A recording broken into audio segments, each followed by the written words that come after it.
wewe utaki kusimulia mambo yako ya nyuma, yaani mambo yako wewe unaona shame tu kusimuliwa ile kupita nani. Mtu anaona aibu na inabidi akubali kuendelea kwa vile alivyo.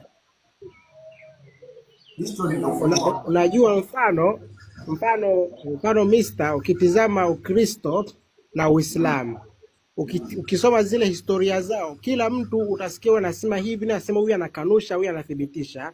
Kwa ni mambo, kuna mkorogano mwingi sana wa historia. Unaweza kusoma kitabu hiki cha historia ukakuta huyu ana support historia hii, anasema ilikuwa hivi, anakuambia haikuwa hivi. Unaona? Mfano Waislamu wanaposoma historia ya Isa wanasema Isa hakuwa Mungu. Ama Wakristo wanaposoma historia ya Isa wanasema Isa alikuwa ni Mungu. Sasa unaona ni vitu ambavyo yani haviwezi kukaa pamoja, ni vitu vinakinzana kabisa. Kwa hiyo ili tumtafute Mungu wa kweli, ni lazima turudi katika kutumia akili.